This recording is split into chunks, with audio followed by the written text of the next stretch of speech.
नमस्कार, मैं लव मालवी हाजिर हूं आप सबके सामने आपका अपना कार्यक्रम हेल्थ विद एस्ट्रोलॉजी लेकर के।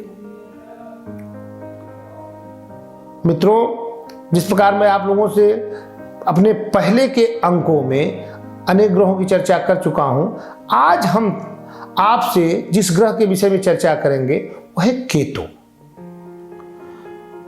मित्रों, केतु भी छाया ग्रह राहु का दूसरा ही भाग है, जिसको केतु कहा जाता है। जब भगवान विष्णु ने अपने सुदर्शन चक्र से राहु के दो भाग किए तो जो सिर का भाग था वो राहु हो गया और जो धड़ का भाग है वो केतु हो गया।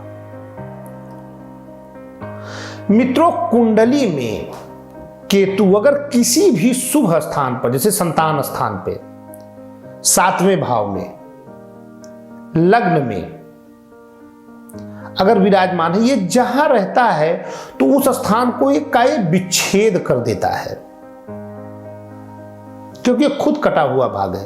भगवान श्री रामचंद्र जी की भी कुंडली में 7वें भाव में केतु था, तो उनके दाम्पत्य जीवन में विच्छेद कर दिया। केतु जहां रहेगा, अगर किसी के 7वें भाव में केतु है तो ये जान लीजिए कि बार बार उसका विवाह अलग अलग के कर जाया करेगा। अगर 5वें भाव में है तो ये मान लीजिए कि बार बार उसको गर्भपात हो जाया करेगा, या अगर मान लीजिए कि किसी शुभ ग्रह की दृष्टि उस पर पड़ती रहेगी तो संतान तो हो जाएगी, लेकिन संतान को बार बार चोट चपेट लगती रहेगी, वो जलता रहेगा, कटता रहेगा, फोड़ा फुंसी होता रहेगा।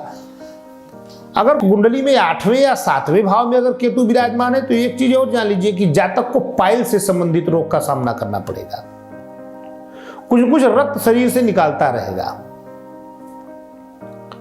अगर केतु किसी अच्छे स्थान पे विराजमान रहता है तो जातक को राजा के समान सुख देता है, और 12वें भाव में रहने पर व्यक्ति का नेत्र बड़ा सुंदर कर देता है।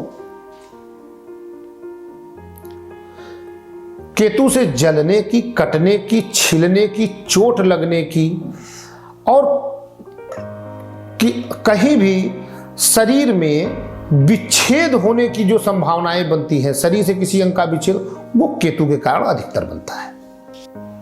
केतु अगर आपकी कुंडली में ठीक नहीं है तो आप मंगलवार को भैरव जी का दर्शन करें, हनुमान जी की आराधना करें, मंगलवार को कुत्ते को गुड़ खिलावें,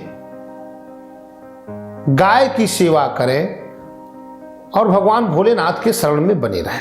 और इसके साथ साथ अगर केतु आपको अधिक पीड़ा दे रहा हो तो आप किसी योग्य ज्योतिषी से मिलकर के अपनी कुंडली आप दिखवा लें और दिखवा करके केतु का उचित समाधान करवाएं। मित्रों, आप अगर हमसे संपर्क करना चाहते हैं तो आप हमारे दिए गए नंबर पे आप हमसे संपर्क कर सकते हैं।